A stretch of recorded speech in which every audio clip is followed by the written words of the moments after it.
Sveiki, esu Ieva Tamošiūnienė.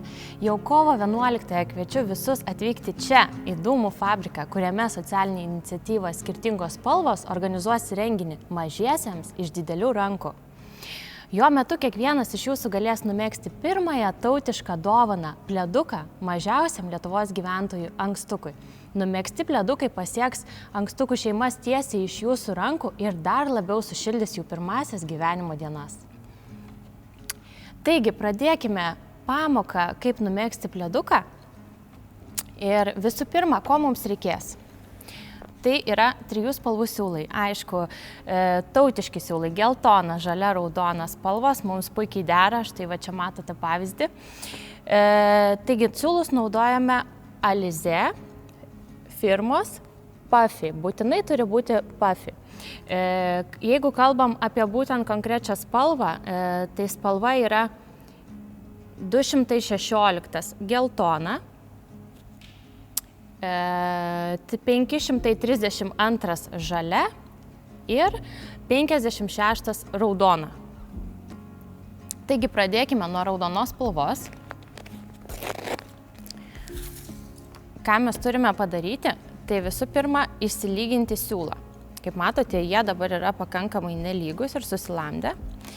Pasidedame juos prieš save. Tai yra labai svarbu daryti tiesiai lygiai ant stalo, dėl to, kad mes, jeigu laikysime rankose, tai jie dar labiau gali apsisukti ir tada mezginys tiesiog bus negražus. Tai mūsų pirma užduotis yra čia pasilikti papildomą siūlo. Tai kaip matote, reikia nutraukti vieną dalį. Čia galima naudoti ir žirklės, aš tai darau rankomis, ir pasilikti tiesiog va tokį siūlo gabaliuką. Toliau pasidedame siūlus ir skaičiuojame 32 kilputes.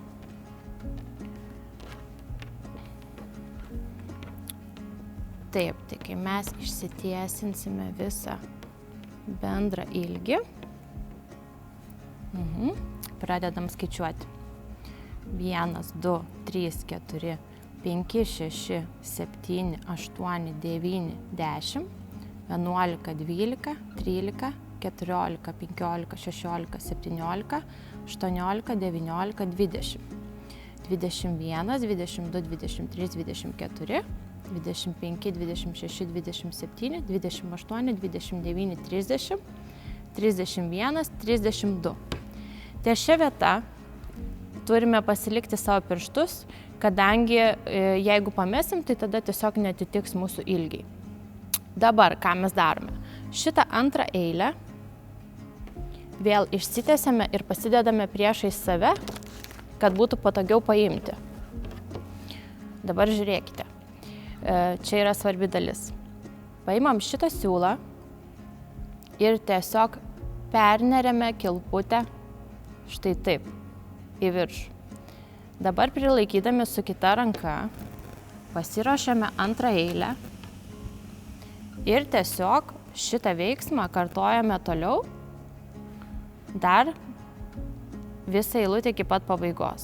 Vėl perneriam ir prasideda, gaunasi mums pinutė. Dar kartą perneriam. Štai, jau 3. Į ką labai svarbu atkreipti dėmesį, čia apačioje, štai pavyzdžiui čia, matosi persisukusi kilpelė. Ją mes turime taip atsukti ir ištiesinti, kad ji būtų tiesi ir mezginyje nesimatytų.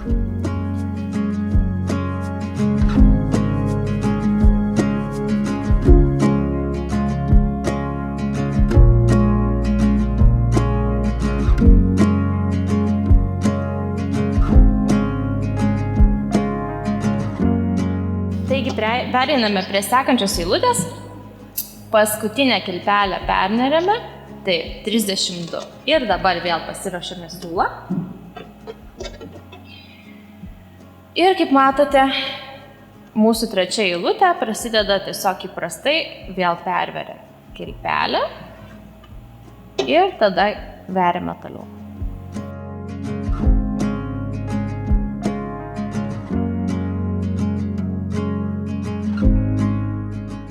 Dar vienas pavyzdys. kaip nereikėtų daryti. Iškart matosi, kad ši kilpelė yra persisukusi, tai mes ją nuėmam, ištiesinam tai, kad ji būtų tiesi ir tada perveriame. Viena iš dažnai pasitaikančių klaidų, kad būna praleista viena kilpelė, matot? Ji yra pasilikusi ir jeigu mes dabar toliau megztumėm, kitoj pusėje jinai tiesiog liktų viena. Tai dėl šios priežasties, kad taip nebūtų, turime jau esamas kilpeles išardyti ir tą kilpelę pranerti iš naujo.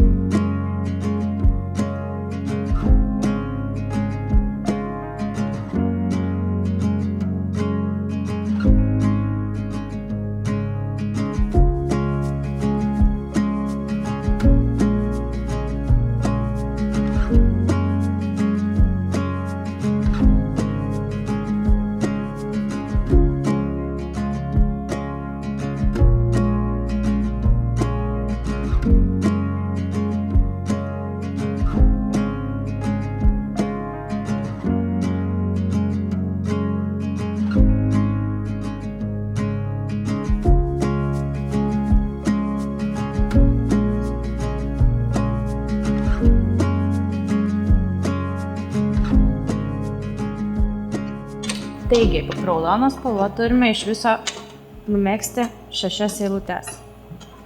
Kaip jas paskaičiuoti, tai labai paprasta. Tiesiog skaičiuojam štai va tokiam linijom. 1, 2, 3, 4, 5, 6.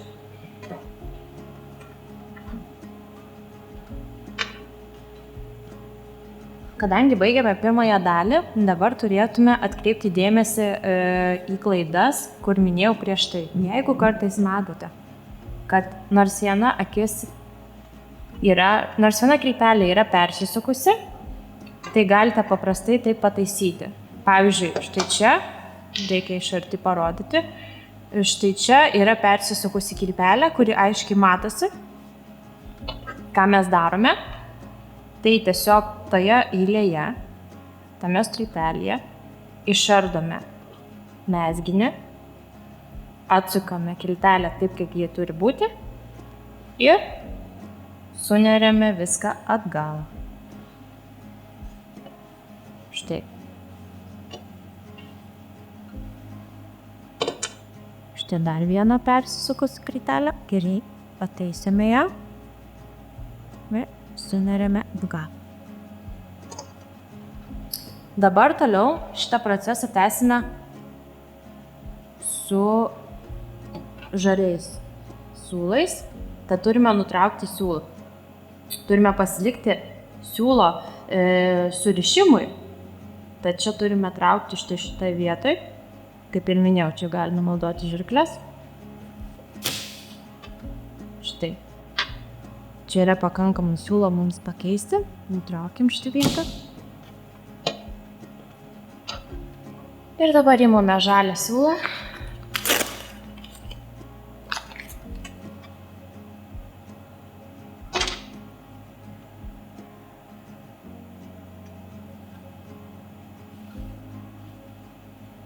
Jo taip pat turime pasilikti, kad galėtume užrišti.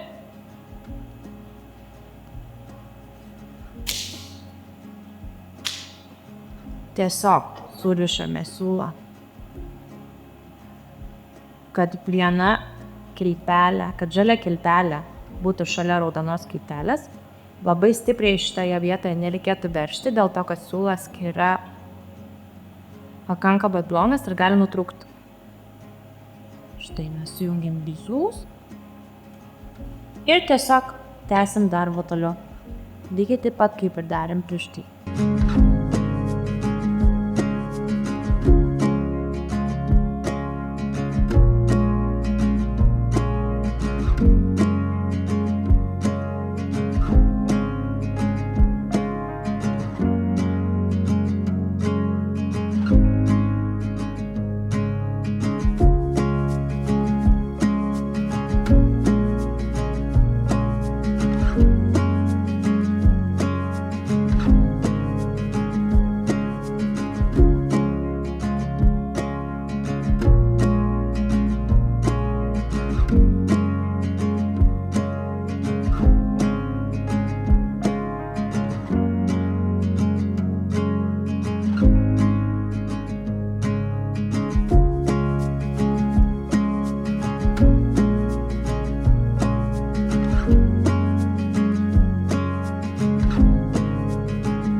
dar kartą pasiskaičiuojam, kiek turime eilučių.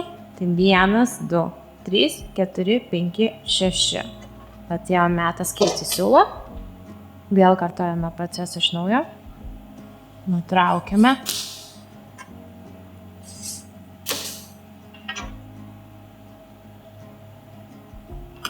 Imame geltoną siūlą.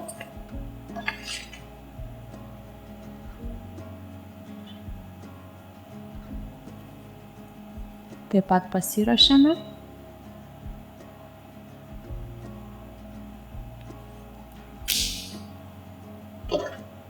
Ir surišame kuo arčiau. Trumpas.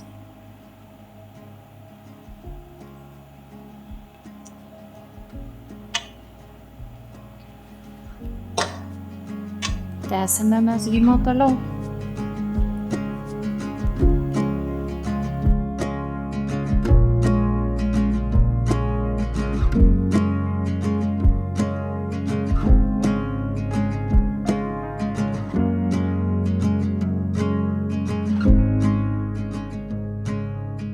Noriu atkreipti dėmesį, kaip ir minėjau anksčiau, kad gali atsitikti taip, kad jūs suklydote. Ir štai čia liko viena kilputė, tarsi niekam nepanaudojama. Tokiu atveju, kad ir kaip būtų gaila, mes turim išardyti mezginį ir grįžti prie tos kilputės, kurią buvome praleidę. Mezginiai ardosi gana lengvai, tiesiog taip paprastai ištrautum kilpeles. Išsiardom. Ir atėjome prie tos kilputės, kurią buvome praleidę. Tiesiog vėl iš naujo viską sumetam, nepraleisdami tos kilputės.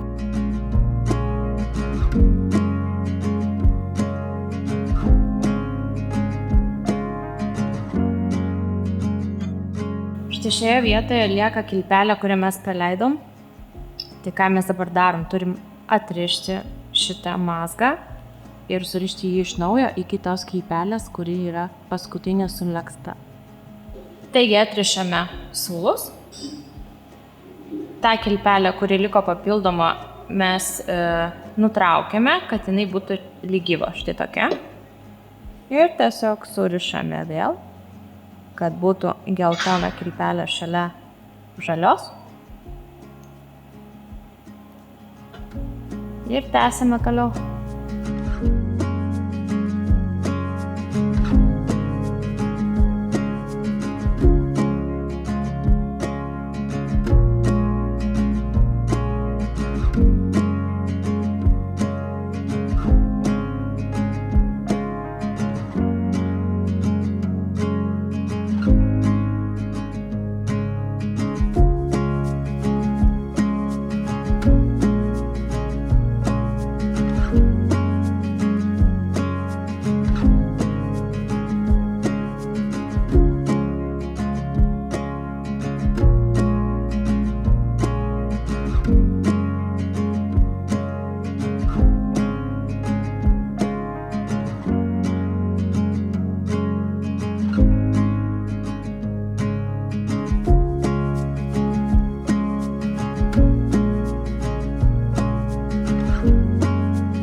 Ir dabar paskaičiuokim dar kartą, kiek eilučių turime. 1, 2, 3, 4, 5, 6, 7. 7 eilutės. Ir atėjome į pabaigą. Tai ką darome dabar? Visų pirma, dar noriu kartą priminti, kad jeigu matote kažkur persisupusias kilpeles, kaip pavyzdžiui čia, turime jas nukabinti tiesiog, ištiesinti ir uždėti atgal. Tai atkreipkite dėmesį, gerai apžiūrėkite savo mezginį, nes realiai kilpeles galite išardyti iki pat apačios, jeigu matot kažkur padarytą klaidą. Dabar užbaigimui, ką mes darome?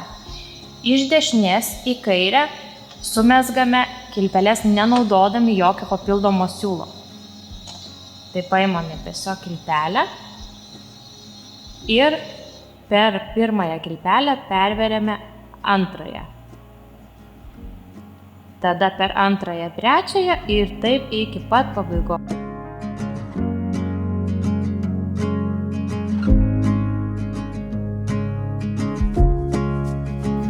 Mes turime pleduką. Kokie dabar yra paskutiniai mūsų žingsniai? Šitos siūliukus mes turime paslėpti. Tai darome labai paprastai. Kaip matote, galim tiesiog perverti jum patogiais būdais. Aišku, šitas galiukas liks. Šiaip iš esmės, jeigu darytume, tai galėtume jį uždeginti su degtuku ir prilipinti. Tačiau, kadangi šis mezginys bus skirtas ankstukams, po nudeginimo šiek tiek gali likti aštrus galiukai, tai dėl to nedarysime. Geriau perversime ir paslėpsime tarp kilpelių. Ir tiesiog aš manau, kad ankstukų mamytės galės tos siūliukus vėliau pasislėpti, jeigu kartais jie ir vėl pasirodyti. Tai štai, koks yra baigtas mezginys. Čia dar tos galiukus paslėpsim.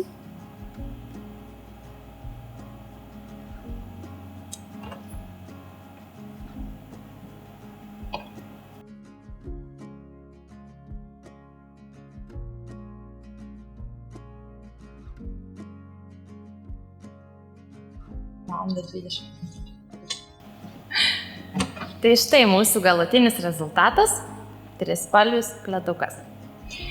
Noriu paminėti, kad jeigu kartais nuspręstumėt ar nerastumėt siūlų būtent šitų spalvų, galite rinktis ir vienos spalvos.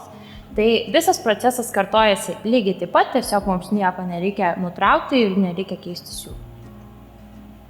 Jeigu norite pasitikrinti, ar teisingai atlikote, šiaip pagal išmatavimus šitas pledukas turėtų būti maždaug 60 ant 60 cm. Tai toksai nedidelis kvadratas. Numezgus pleduką, jį paruoškite išsiuntimui. Pleduką supakuokite saugiai, sandariai ir išsiųskite jį nurodytais siuntimo būdais. Visą siuntimo informaciją rasite www.skirtingospalvos.lt. Ir belieka dar kartą priminti, kad visų labai laukiame kovo 11-ąją Dūmų fabrike Vilniuje renginyje mažiesiems iš didelių rankų. Iki pasimatymų.